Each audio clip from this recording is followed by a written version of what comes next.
So here we go. That means we're on. As long as you don't use it against the guest, that's fine. No, Not yet, anyway. I got tennis elbow doing it. So I'm relieved to hear, I guess. I don't think Michael needs any introduction, right?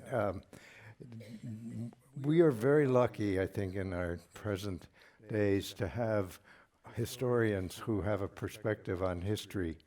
And I differentiate between historians and journalists. We also have journalists who have a perspective on history, but they are trying to write the first draft of history. Michael is writing the draft of history that we can go back and reread and help us understand current events through our own thought process rather than somebody else telling us what we should think.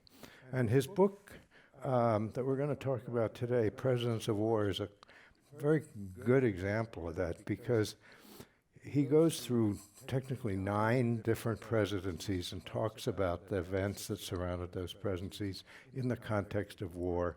And when you read it, which I really encourage all of you to do, you will find incredible, valuable material to help give us insight into the circumstances that we're living in, experiencing today.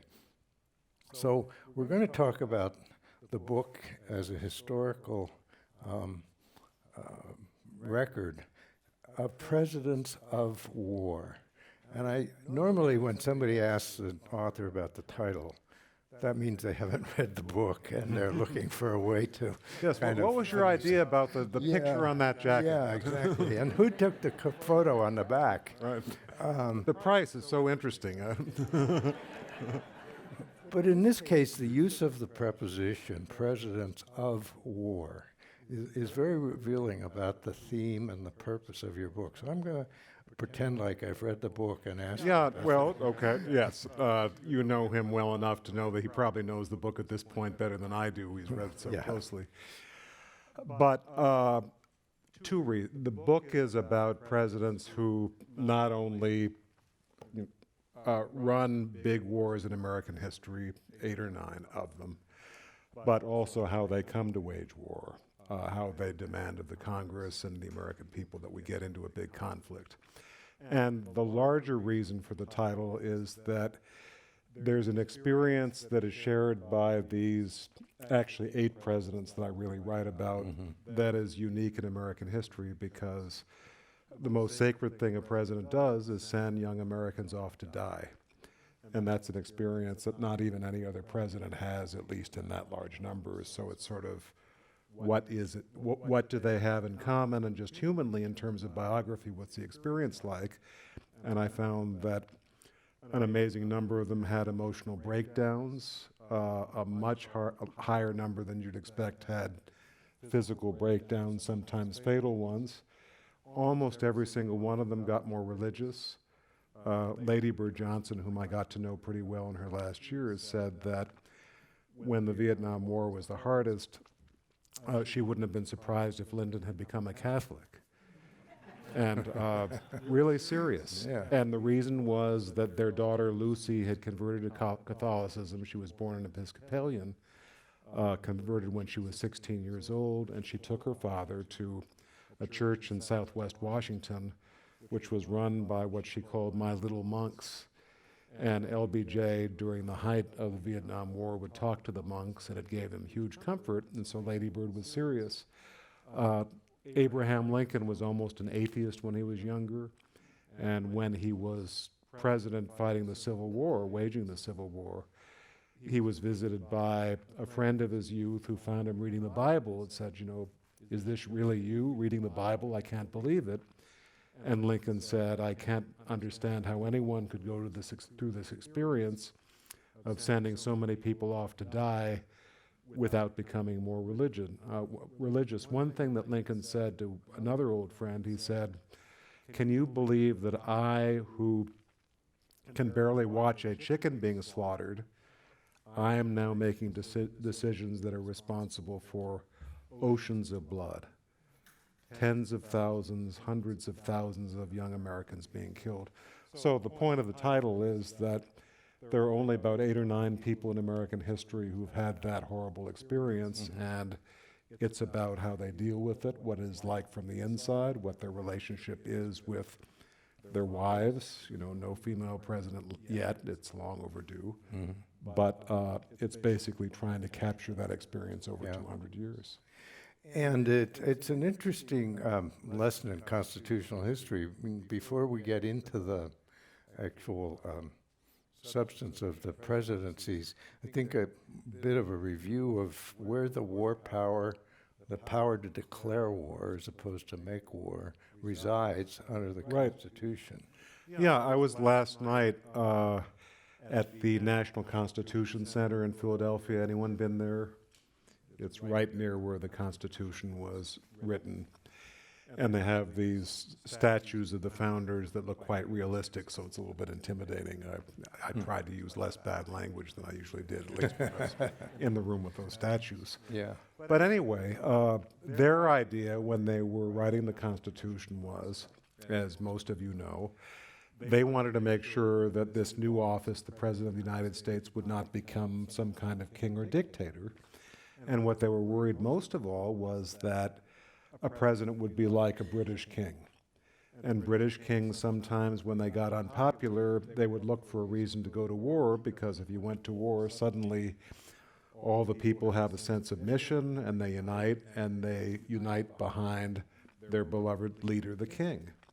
And so the founders of this country wanted to make sure that that did not happen here, that you had presidents who were tempted to go to war for political reasons. Therefore, they wanted to make sure that the choice of going to war was the choice not of a president, but of Congress. That's why the Constitution says, if you're president and you want a war, you've got to go to Congress and ask for a war declaration. Right. Anyone know the last time a president asked Congress for a war declaration? Yeah.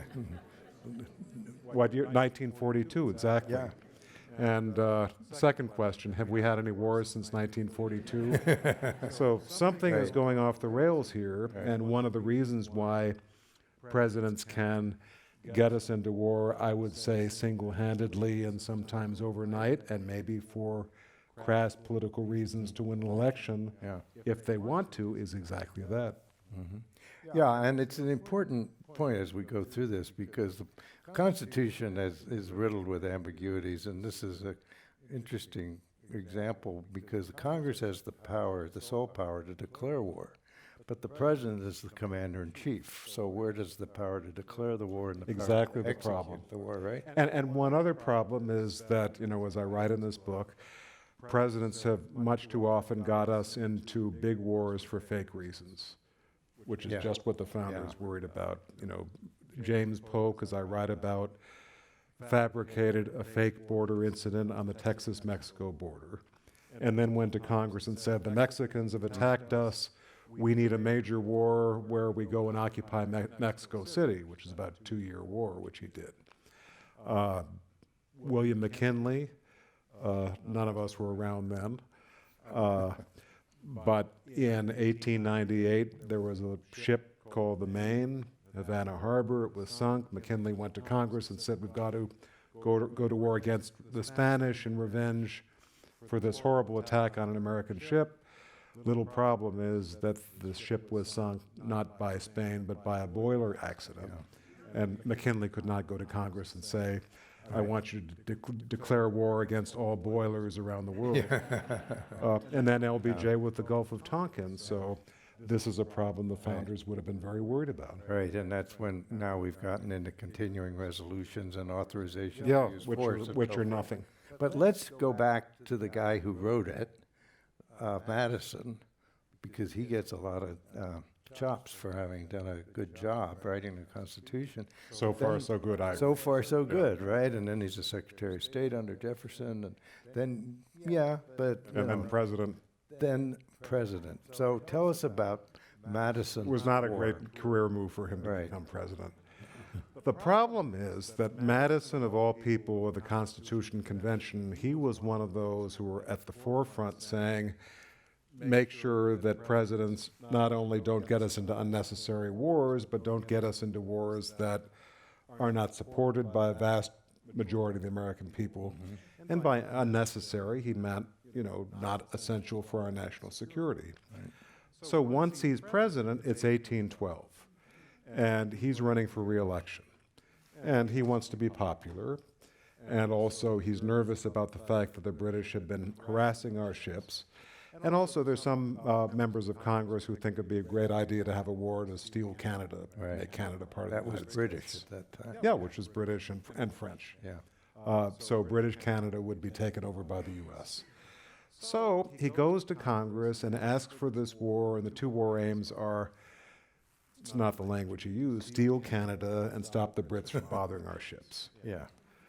Now, the Brits, about 2 weeks later, sent word that they would stop bothering our ships, so that part of the war aims was gone. And the other war aim was steal Canada. And would the founders have thought stealing Canada was essential to our national defense? I don't think so. And that's why this is so sad for Madison's memory, because he was a hypocrite, basically. He was someone who, at the time of the Constitutional Convention, was saying wars should only be fought for sacred, supreme reasons.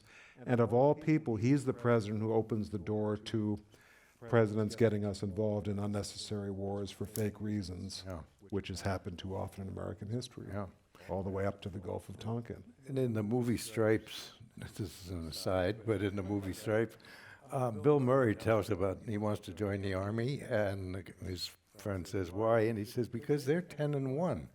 And he was referring to the Vietnam War. But you have an interesting trivia point about the War of 1812. Well, here, I'll ask it as a question. Do all mind audience interaction, or no one is required? There are no marshals here at the... what was the most unpopular war in American history? It was not Vietnam, it was the War of 1812. What was the first war we lost? Not Vietnam, it was the War of 1812, because remember those war aims, stealing Canada and stopping the British harassment? We ended the war without achieving either of those goals, but Madison was so good at spinning the result of that war that you didn't focus on the fact that we didn't achieve anything that we had been asking for. You focused instead on the Star-Spangled Banner. Would you mind handing me the book for a second, Roy? This is not to hawk the book, this is to show you something else. Yeah. Even I'm doing this, front of the book, Star-Spangled Banner, with the rockets, it's poetic. You can't think that was part of a war that we lost. Don't Give Up the Ship, Old Ironsides, Andrew Jackson at New Orleans, all these things that sort of wove the legend of the great victory, which didn't exist, of the War of 1812. And the real problem with that is that encouraged later presidents to seek the glory of war as well. And one of them was James Polk, whom I've already mentioned, who had a cane. And the cane was emblazoned with victorious scenes of the War of 1812, so he thought it might be nice to be a president of war, too. Polk doesn't have a lot of biographies written about him. Yeah, no biographer wants to punish himself by writing. I mean, he was a liar and a cheat and a bully, and maybe liars and cheats and bullies like to write about those. But well, one favor he did was he promised to be a one-term president, and he kept it. He did, and also it's a perfect case of ends versus means, which is true of every human being we all deal with. Everyone we know sometimes does things that have worthy ends, but we wish that their means were a little bit less corner-cutting. And that's true of presidents, and Polk is a great example, because if it were not for Polk, we'd be sitting in Mexico at the moment. It was he who acquired almost 1 million square miles of American territory, what was called Upper California in those days, as opposed to Lower California, and New Mexico and some other pieces of land. So am I glad that Polk made us a continental nation coast to coast? Sure I am, and I think everyone here is, more or less. But as I say, he lied. He told Congress he wanted this war only for the reasons of, restoring justice with Mexico, when in fact his ulterior motive was always to get that land. And again, the problem is that we sometimes, is it all right if I move into current events for 45 seconds? These days we hear the term democratic norms, which is not a term I think I even used before 18 Right. months ago. And so Madison and especially Polk were establishing a democratic norm, which was it's okay for a president to get us involved in a major war, killing a lot of Americans for fake reasons he does not tell you. And that was a very bad example for later presidents. And that's, if you trace the line back, that's where it started. Yeah. So let's go to a good guy. Let's go to Lincoln. And An island of stability in a troubled region. Yes, we could spend several hours talking just about Lincoln and his conduct of the war. I think the part that Lincoln demonstrates that I'd like to focus on is his planning for exiting of the war. His second inaugural was just a brilliant document. With malice toward non-charity for all. And the war came, Yes. right? And it shows two things about Lincoln. Number one, the great war presidents are those who wage war on a moral plane. Lincoln tried for his first year and a half to basically claim I have no dog in the fight, it's not slavery that's the issue, I'm just fulfilling my oath by reuniting the country as the Constitution requires. After a while, he got tired of saying that because he knew it didn't really express what was in his heart. So the second he began talking about this as a struggle against the evil of slavery, it actually turned out to be good military strategy because it led people who were fighting on his side to feel that they were fighting for a cause, not just for the legalistic reunion of, two sides where southern states had seceded. And the other thing is that if I had to have a quality in a president, at the top would be morality and integrity, but pretty close to that would be the ability to explain to people, citizens of the United States, why something that you, the president, was doing, even though they disagreed with it, why it was the right thing. Right. And empathy, we'd add to that. Empathy, yeah, if we're going to go through the list. Empathy. Lincoln, for example, it's one of the reasons I love him. And as the war ground on, there were so many Americans who were dying because of his decisions, and his people came to him and said, Mr. Lincoln, we have to have a new national cemetery. Where do you want it?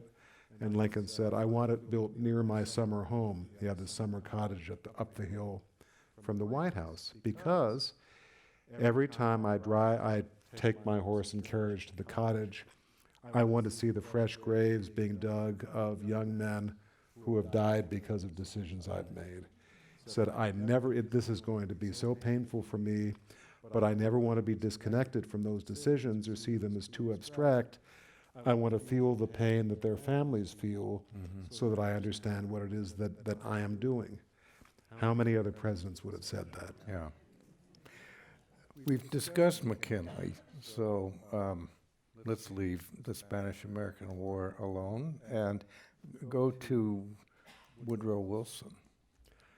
I'm going to be even meaner about Wilson. Is that okay?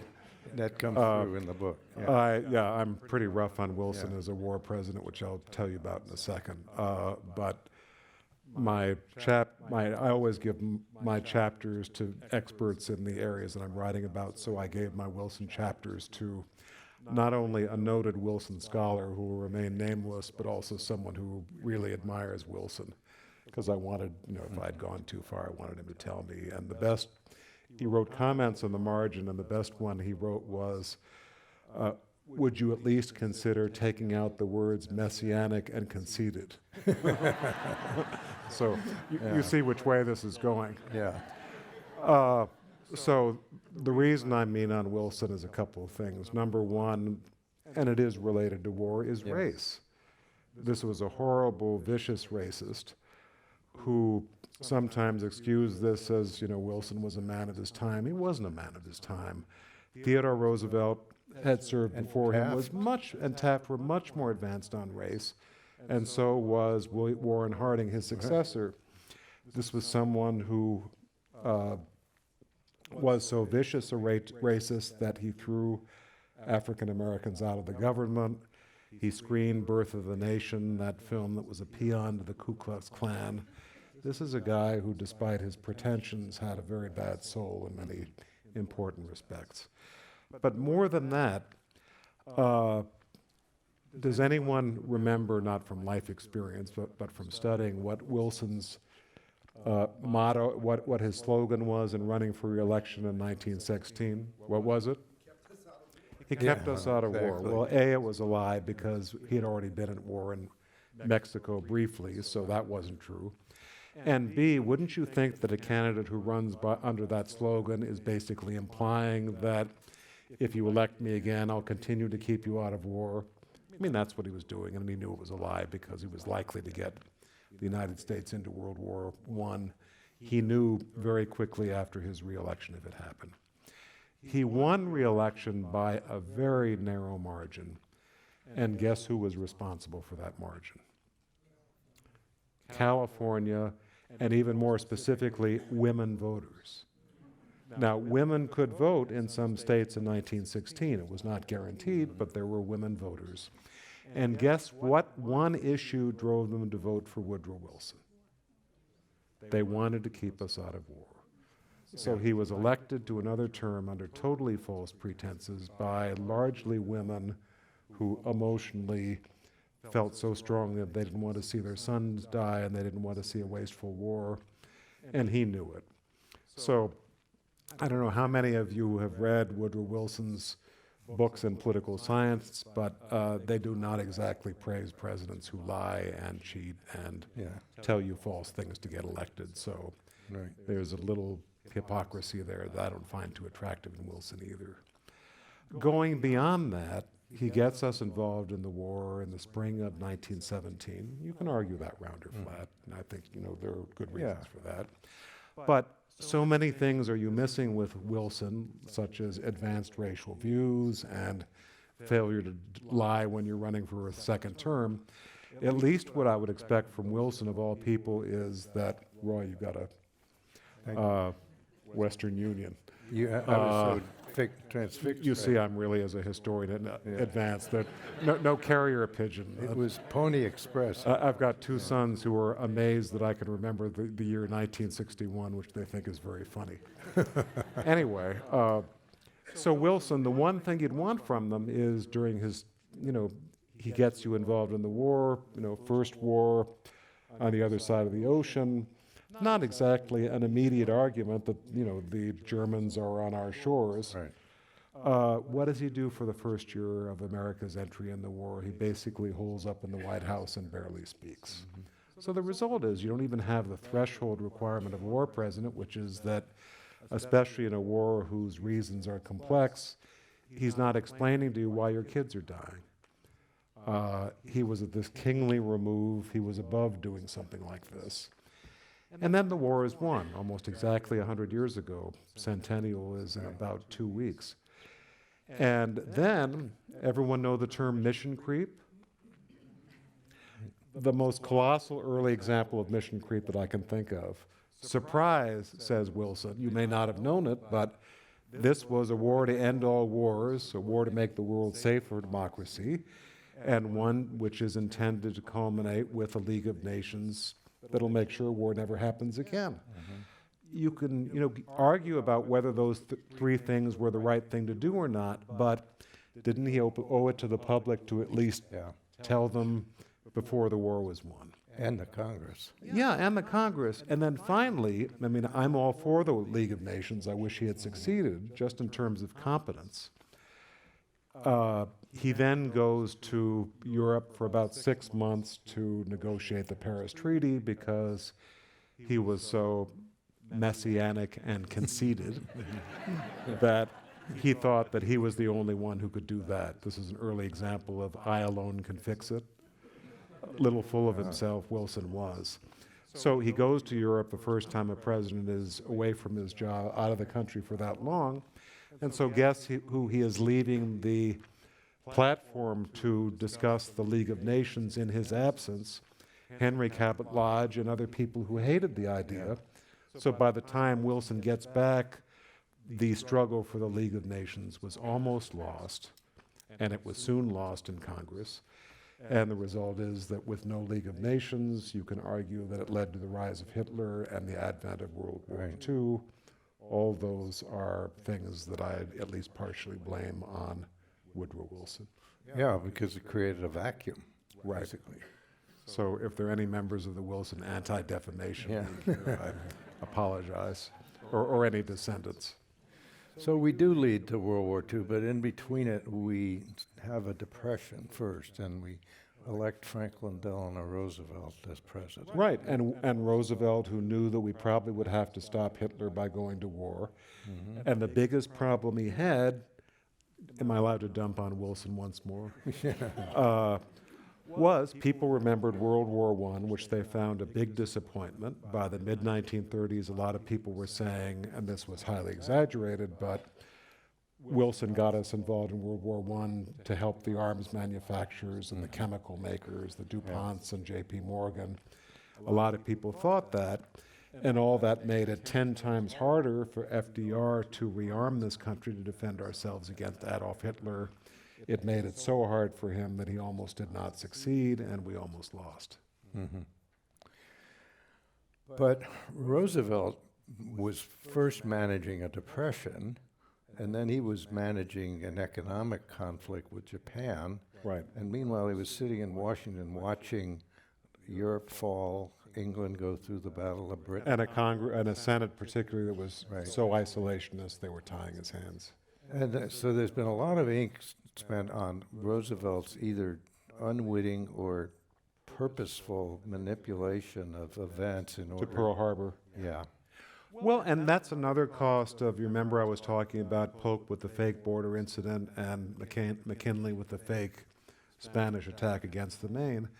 Here's the problem, that when you have a real crisis, people begin to get suspicious and say, is this another fake crisis that the president has generated to get us into a war to stampede Americans to support a struggle they otherwise would not support? Right. So a lot of people to this day, if either of us ever went on the radio tonight and the host said, you know, Roy and Michael are on to discuss Pearl Harbor and Franklin Roosevelt, guess what the first question is going to be? Did Roosevelt put all those ships in Pearl Harbor to deliberately encourage the Japanese to attack so that he could scheme to get the United States involved in World War II? And the real answer from my point of view is that mainly he was innocent, but not entirely innocent. And he did not do that hoping that the ships would be bombed and people would be killed. It wasn't that. He made a very big mistake. And that was that until about a year before Pearl Harbor, that fleet was not in Pearl Harbor, it was in San Diego. And Roosevelt moved the boats from San Diego to Pearl Harbor. He did it because he thought that there would be a deterrent to a Japanese attack to have them out there in the middle of the Pacific. Very stupid mistake. It obviously was not a deterrent, and had they stayed at San Diego, it would have been much harder for these Japanese airplanes to bomb them. So he was responsible for the fact that he put those boats in a place that they could be attacked. And as I write in the book, what happened was that when Pearl Harbor happened, Roosevelt knew it, and he knew he had a big problem because he's starting World War II, America's entry in it, and he may be vilified for making this mistake that led to the Pearl Harbor attack. Yeah. And so he was a politician, and the positive interpretation is it was important for him not to be a commander-in-chief who was under question. So he went to a justice of the Supreme Court named Roberts and said, why don't you write a report on Pearl Harbor, and why don't you do it in about 5 weeks? And he intended it to be a whitewash. Right. And what happened was the report, and he met with Roberts a number of times while Roberts was writing this report. And the report basically cleared FDR and Marshall, and it put all the blame on the local commanders, Kimmel and Short, Right. who had made stupid mistakes, but what Roosevelt was trying to do was make sure that he didn't have to be a wartime commander-in-chief operating under the incubus of people saying, one reason we're in this war is because you screwed up in putting those boats in Pearl Harbor, which he did. There was an interesting Going back to the congressional power to declare war, it might have been very difficult if Roosevelt had gone on his own initiative to get a declaration of war against Germany, right? Without an attack on Pearl Harbor. So Lincoln. And he was lucky also that Hitler declared war on us once That's the point. absolutely. Yeah. So, but that also leads to the suspicion. So basically, with all that having been said, I think Roosevelt was a great president for a lot of reasons, with the monumental exceptions, which are so monumental I shouldn't even refer to them as exceptions. The internment of the Japanese was one of the great atrocities of American history, which I'm not sure how much time we have to talk about, but that was extremely important. And the others, I think he could have done more to thwart the Holocaust. So two of the enormous blots on the history of human beings, Roosevelt had a lot to do with. The role of Eleanor was interesting in there. Well, even, and this is something I had not known until I wrote about it, she privately was totally against the Japanese internment. And you know, because you've read the book. And she argues with Franklin it's not necessary. Even J. Edgar Hoover, the FBI director, says that this is not necessary for national security. And he abruptly did it anyway. You know, that terrible executive order, February of 1942. And to her credit, it is said by those who knew her well that she was never as close to her husband ever again. Yeah. That she basically felt that if this is the way that Franklin operates, you know, he shares my values much less than I thought he did. Yeah. It was already a troubled marriage, but by 1942, at least she had felt that I share his political purposes, even though I may not share his intimate life. And from that point on, she was more absent from the White House. I mean, it was a much cooler marriage, and one big reason was his abrupt decision on the Japanese internment. And she kept on saying, I want to go to the camps.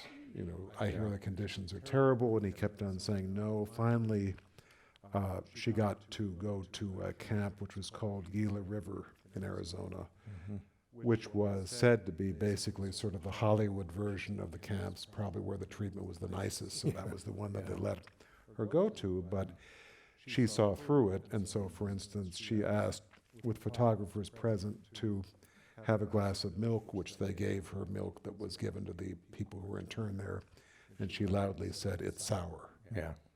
And so, you know, she made it clear that this was not this wonderful place where everyone was being treated beautifully, you know, separately but equal. Yeah, she's a fascinating part of Roosevelt's gestalt. Roosevelt, of course, passes away before Germany surrenders. So Harry Truman takes over. And he decides to drop the atomic bomb. He gets a lot of criticism for that and a lot of defense. Where do you come down on that? I would be on the defense side. Had he not done that, he would have been impeached, and there would have been a continued war that would have killed huge numbers. Yeah, Okinawa seemed to demonstrate that. Yeah, I mean, none of this is, I mean, even just the firebombing of Tokyo in the spring of 1945, I think there was something like 400,000 killed. Yeah. And again, I know this is not a clear-cut argument, and, you know, this was not a good thing that he did. It was a choice between, you know, horrible possibilities. But I'm putting a marker down here because To go on to Korea. Yeah, right. I want to go Which to I may Korea. about here. So he becomes his own president of war. Yeah, and a war that he really waged on his own Korea in 1950, which I'm not mean against Truman up to the Wilson level, but I think that the Truman that we remember, and he's one of my heroes and still is. Well, he, for example, integrated the armed services. Yes, absolutely. He did many wonderful things, and fired MacArthur later on. It was said that when MacArthur went back and spoke to Congress, Democrats were worried he'd run against Truman, so MacArthur gives this emotional speech, and it was said on the Republican side of the House of Representatives, as MacArthur spoke, there was not a dry eye, and on the Democratic side, there was not a dry seat, because they were all worried that he would run against Truman. So he made decisions like that. Yeah. But the point is that in Korea, he says after the North Koreans invade the South, let's go to defend South Korea. I'm fine with him so far. His aides said, okay, let's go to Congress and get a war declaration. And guess what Truman said? Mr. Plain speaking, Mr. Defender of the Constitution, he says, I don't want to do that because we're going to have an acrimonious debate. 5 months from now, I've got midterm elections. So Truman said, you know, I just won't I won't ask Congress. I don't have to, and I'm sure they won't mind. Citing James Polk, Polk, yeah. saying, I love Polk, Yeah. of all people. So he waged this war against the North Koreans for 3 years with no declaration of war from Congress. And you may think that I'm just being legalistic and, you know, what is a little war declaration between friends or absence of one? Right. Problem is, you do something like that, it encourages later presidents to do bad things. When Franklin Roosevelt interned the Japanese and cut some other corners, decades later, Richard Nixon is waging the Vietnam War, and he says, well, Roosevelt was a war president, I'm a war president, so I can do some bad things too. So in Truman's case, he licensed President Johnson, 1964, 14 years later. There's this fake incident in the Gulf of Tonkin where Johnson claims there was an unprovoked attack against an American ship Yeah. and bombs North Vietnam and gets a resolution from Congress almost unanimous saying use of armed force against Vietnam, which Johnson and Nixon for a whole decade used that resolution to wage a war that killed 60,000 Americans. Fake incident, Right. no declaration of war. People said, why didn't you ask Congress for a declaration? And Johnson says, Truman didn't, I don't have to Right. either. And what happened 2 weeks after the Tonkin resolution was passed? Well, one thing that happened This is was my that, trivia question. yeah, well, I hope I'm answering the question out of my own book Yeah. rightly, that this is what Roy is going for. Yeah, He finds out that there was no attack after all. exactly. Yeah. And so, and I love Johnson on civil rights and Medicare, a lot of other things. But I would hope that if a president found out that he had asked Congress for a resolution and gotten it, Gulf of Tonkin resolution it was called, and a couple of weeks later privately finds out there was no attack, he would honestly go to Congress and say this was in good faith, but it didn't happen. And Johnson didn't, and he lied about it, and he kept on talking about this attack as if it had happened, and he knew it wasn't unprovoked even if there was one, because we were provoking the North Vietnamese at that time. And so finally, William Fulbright, who was the chairman of the Senate Foreign Relations Committee, finds out about a lot of this. And another scoop I've got in the book is that Fulbright is talking with his colleagues on the Senate Foreign Relations Committee, including Democrats. In those halcyon bygone days, a president would be criticized by leaders of his own party in Congress. Don't think that happens anymore, and we had a better system when it did happen. Yeah. So anyway, Fulbright in private, and these documents were locked up for decades, and I was able to find it. Fulbright is saying, we've been lied to by President Johnson, and this is taking a part of our democracy away for a president to lie so flagrantly over something so momentous as a war. And he and his colleagues say to each other, we think maybe he needs to be impeached.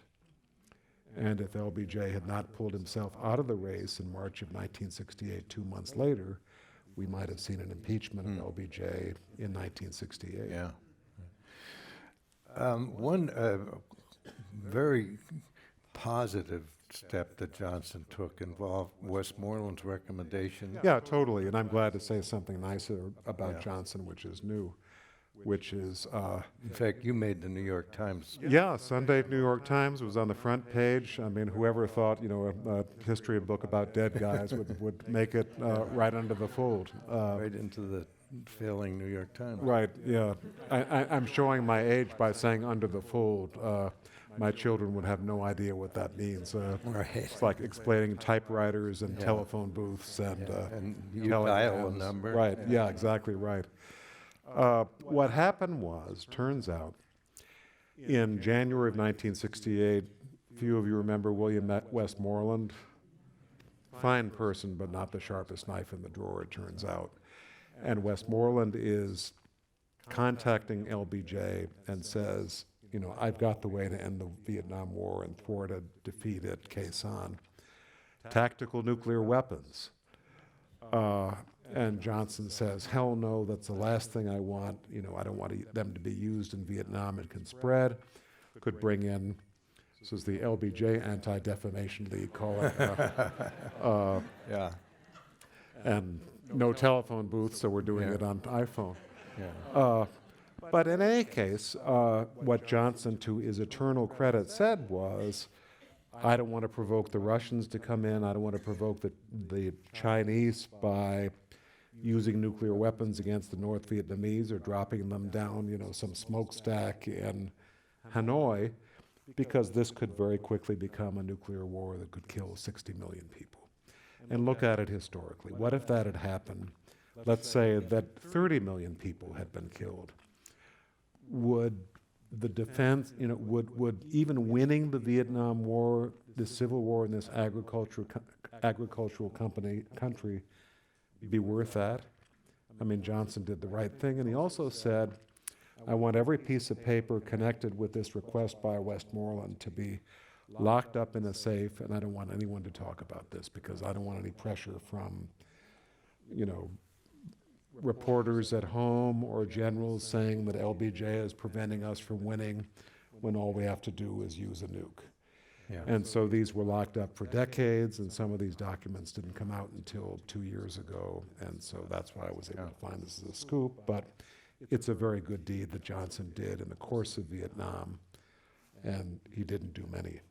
Well, let's go to one that was not on his plus side, and I just editorializing to set the framework. That war was probably we today when we read polls, we see so much loss of faith in institutions, right? That even now the Supreme Court is down in the 30s. The Congress is, And I think sadly deserves to be. yeah, That's a whole other subject. yeah, but and I attribute a lot of that to it, not to the Korean War or not to the period of Eisenhower's U-2 incidents and so forth, but of the public awareness of the lying around Vietnam. And you talk in the book about a conversation that occurred very early, I believe it was 64, between McNamara and Johnson, when Johnson is exploring his conundrum. Well, the worst of all is, I think the worst thing a president can do is send young Americans to die under false pretenses. I think Polk was bad. I think McKinley was bad. I think Johnson should not have done this. But even worse than that, that's my second circle of hell. The inner circle of hell is what I'm about to say. And that is when a president tells young Americans, I'm sending you into a noble struggle that I expect to win, when in private, from the very beginning, he thinks it can never be won. And I love LBJ in many respects, but he did that, and that was a very bad thing. And the moment that really shows that is February of 1965. He's talking to Robert McNamara, his defense secretary, whom I see as another villain of this period for reasons that I'd be glad to explain, at least briefly.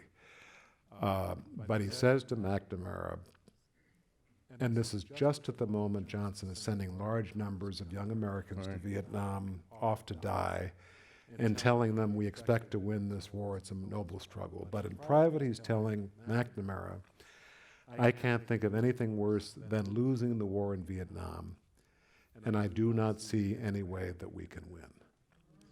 And I thought, well, you know, maybe Johnson was subject to depression and maybe he was just having a moment in a funk.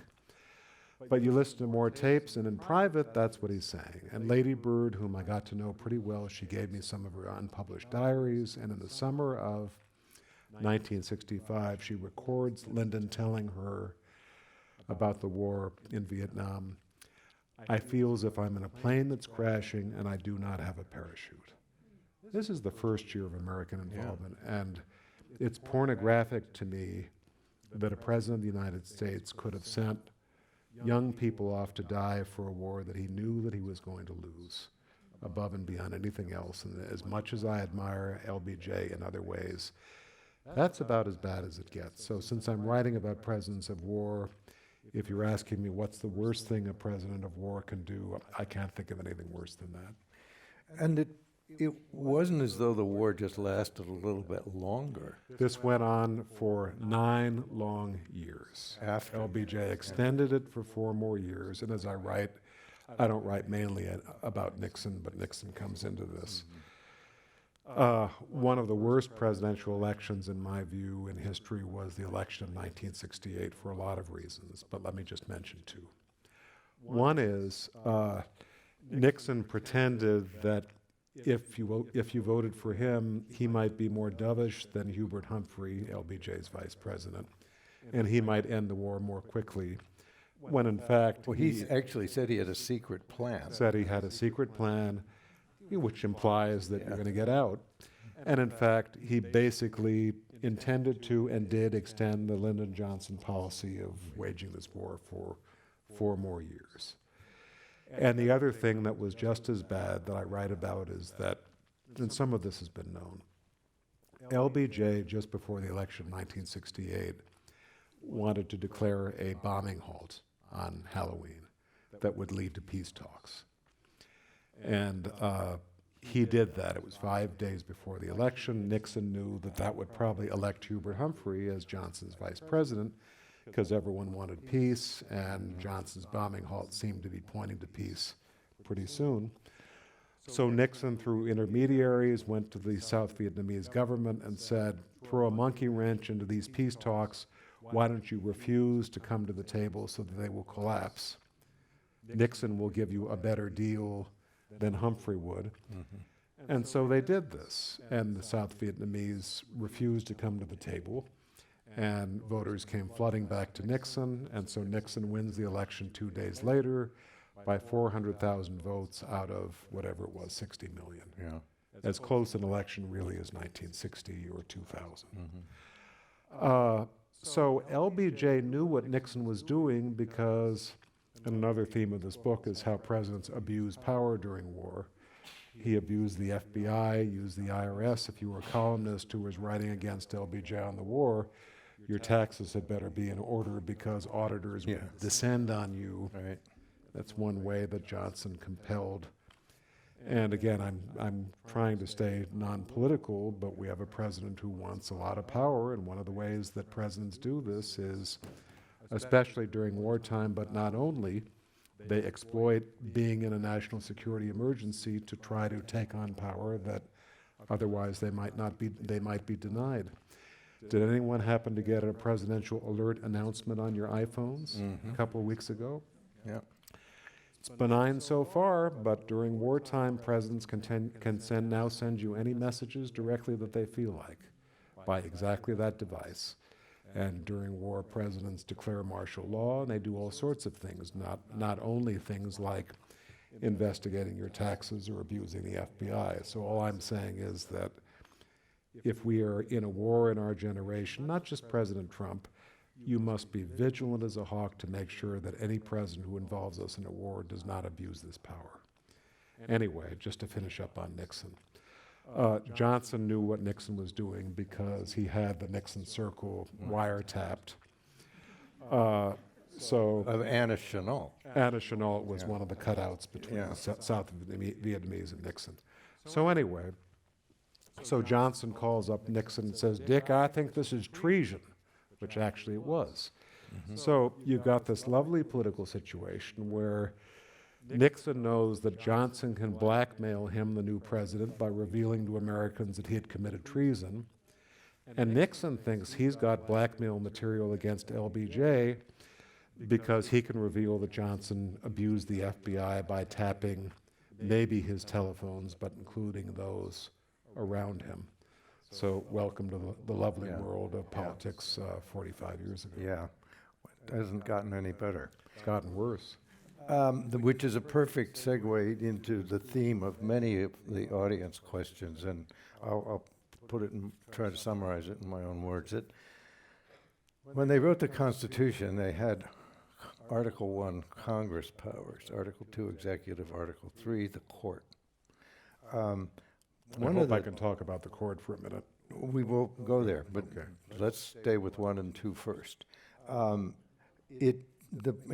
very clear message that comes through in your book is that de facto, the powers of the executive, the Article 2, have been leapfrogged up, and now Congress is passive in its exercise of power. And also, if a president goes to war, how many people in Congress are going to be thrilled Well, to, that's the point. to deny the poor soldiers on the field money to give them body armor? So, talk to us a bit about the expansion of presidential power. War has been the quickest route to grabbing power for presidents through all this time, and that's the theme of the book. Right.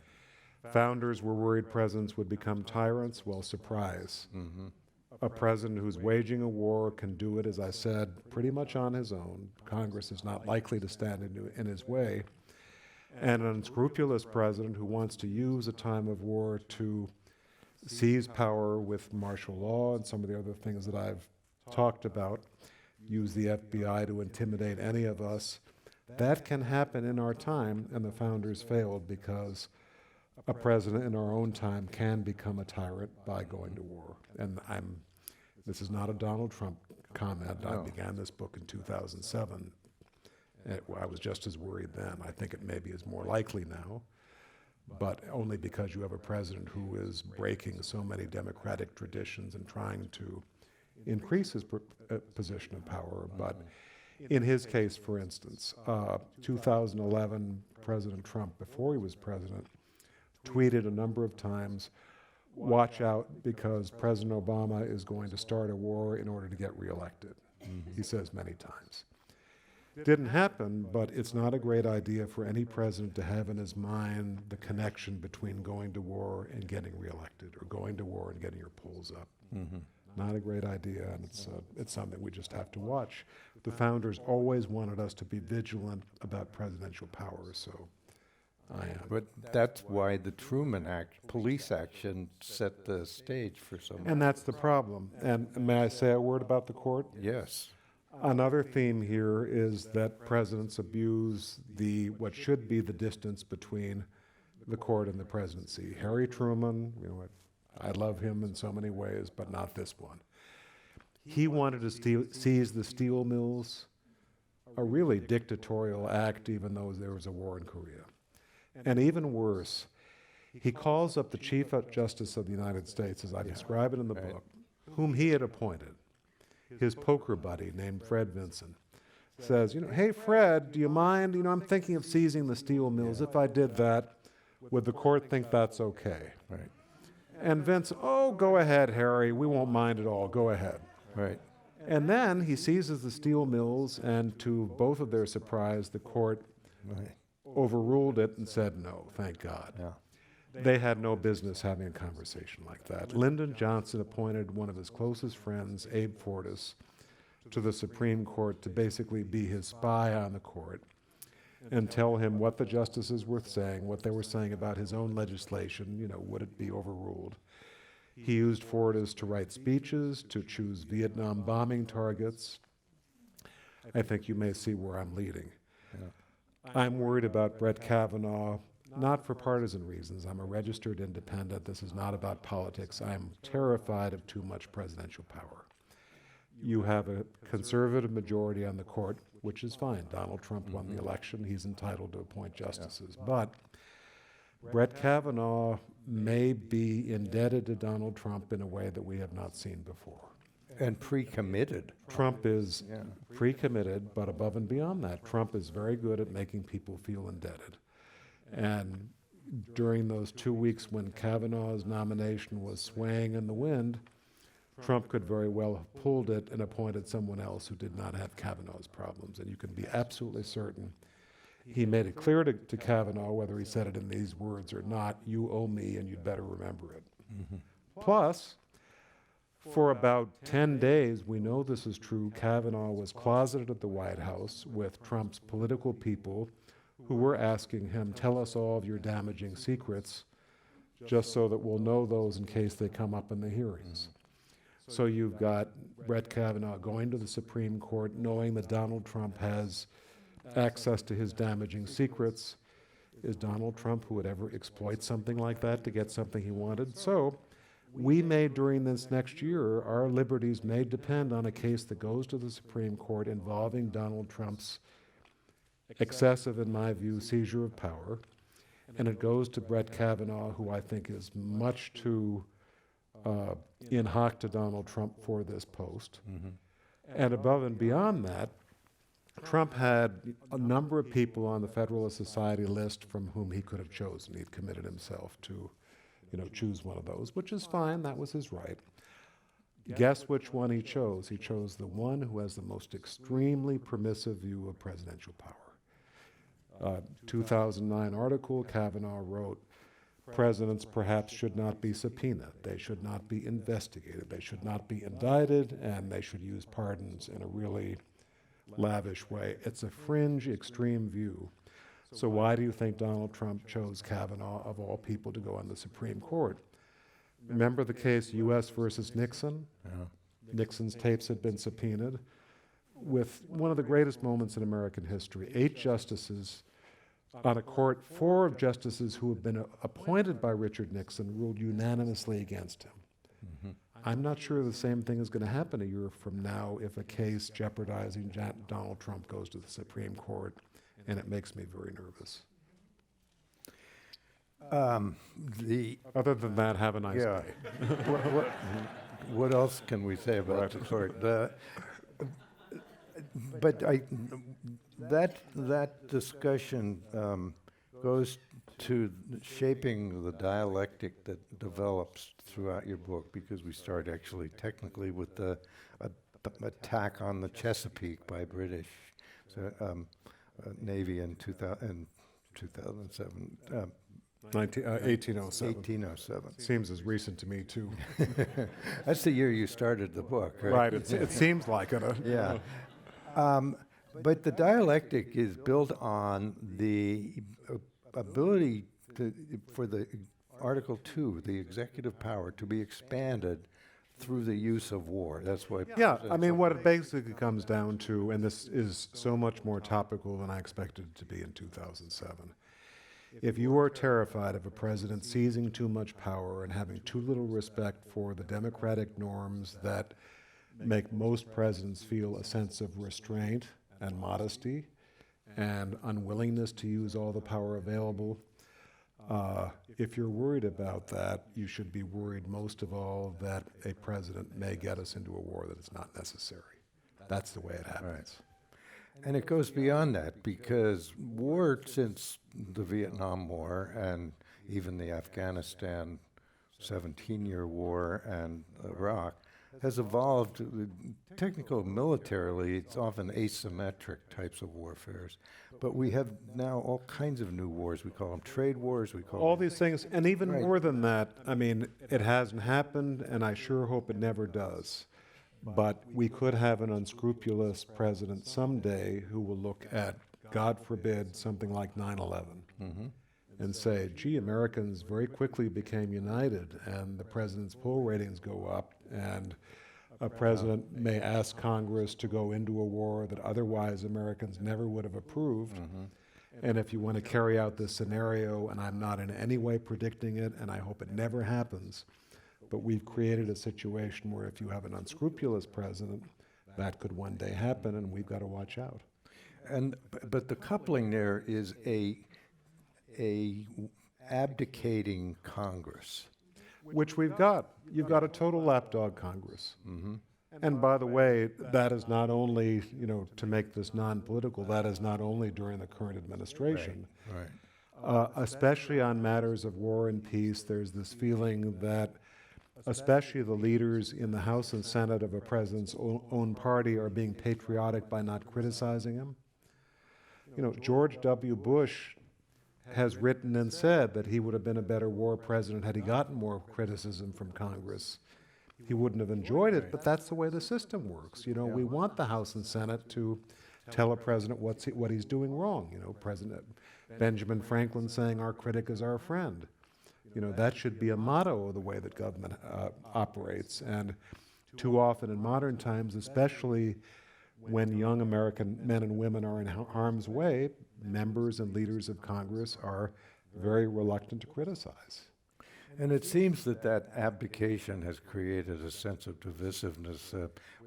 If you look at our country right now, we have an economy that's overheated almost. We have a lowest job unemployment numbers in a long time. The stock market's through the roof. If you were to look at it superficially based on numbers and metrics, we should be a happy country. I can't think of any time other than during the Vietnam War when I felt country is so polarized. Well, as a historian, I don't know that anything that's happened to anyone with any president who's not dead, so I have no idea what's going on now. But your journalists have. Yeah, right. Yeah. But if you're asking about current events, Yeah. Virtually every president has been aware of the fact that part of his job is to keep this nation together, because there are all sorts of things that pull us apart, you know, national origin and region, and we have different views, and, you know, all sorts of things. You know, the glory of America is that we are so diverse, but the founders wanted a president who was a head of state who would always look for every opportunity to unite the country. Donald Trump is the first one I can think of who that's not in his software. And so I agree with you. Have we had times when we were more naturally divided? Absolutely. 1859 over slavery. We talked a little bit about 1940 when every American household seemed to be divided. Do we go to war against Adolf Hitler or not? But during the whole of 200 years of American history, we have usually had the emollient of a president always looking for ways to make it clear that we're all together and we're all united in at least some ways. And we've never before had a president whose MO is to do the opposite. So that is why it seems that way, in my opinion. And we don't seem to read history. That's another one. All right, it's Roy's fault. I was going to not get into the present, but one thing that unites all these war presidents is every single one of them in some way was a student of history. President Trump wears it as a badge of honor that he does not read books and he doesn't read history. Harry Truman said, I think rightly, he didn't understand how a president could function as president without knowing history. He said, not every reader in America will be a leader, but every leader must be a reader. And his whole point was that, you know, this is my language, not his, but how can you be president with all these decisions? You don't have enough information, and sometimes you're tired, you're making 10 decisions at once. The only user's guide you've got is to know where previous presidents and previous American citizens succeeded and failed. And he said he couldn't have functioned without it. And he said the one book that affected him more than any other was one that his mother got as from a traveling salesman. It had the horribly politically incorrect title of Great Men and Famous Women. The premise being that women could not be great, only famous. And the subtitle was From Nebuchadnezzar to Sarah Bernhardt. So you can see it covered a wide swath of human experience. But Truman's point was that when he had to fire MacArthur or make these other big decisions, and he made a lot of them, he would think of Abraham Lincoln or Andrew Jackson, and there was never an exact parallel, but they gave him a little bit of a sense of perspective that he felt that he wouldn't have if he did not know as much American history. Yeah, and just maybe to finish on a fine point, but you talking about your discussion of Johnson and his conundrum about a war that he was continuing but knew he couldn't win. He had gotten counsel from Mike Mansfield, right? And maybe His Senate Majority Leader was anti-war. A good historic point to finish. Who had taught Asian history in university and said this is not necessary. So, Well, beyond that, I don't mean to interrupt. Yeah, but sure. that China, one of the fears was China was going to enter the Absolutely. war, right? yeah, Mansfield had a little insight into that. sure. And if, could I close with this? That's what I'm intending. Yeah. This is a happy story, I promise. Truman, I think, was probably better read in presidential history than almost anyone else. And that's particularly notable because Truman did not have a college education. And this is how that happened. He grew up in Missouri. His bad eyesight, he had these thick glasses. His parents were poor, said no contact sports because we cannot afford to replace your glasses. So he said, as a result, I read every book in the Independence, Missouri Public Library, which I always thought was an exaggeration until I went there. It's a small library, was probably true. Yeah. But anyway, when he finished high school, this quite smart young man wanted to go to college. The family said, we're too poor, you have to work the plow instead. He was denied going to college. It just drives you crazy that this young man could not have had a college education. So he becomes president in 1945, wants to do something that is not just fulfilling the last wishes of Franklin Roosevelt, who had died and caused him to become president. So guess what one of Truman's first aims is? He says, I think I'm going to put some resources into the community college system so that no young person in America who wants to go to college as badly as I did is going to be denied that experience. So I don't think much of Harry Truman and his decision-making on Korea, although not of the Woodrow Wilson level. Right. But I do admire what he did to try to help young people to go to college, and that affects all of us to this day. Let's finish on that upper. Thank you. Thank you very much, Michael. Thank you. There'll be a book signing outside. I highly recommend it. Thank you, everybody, and thank you, Michael. Thank you.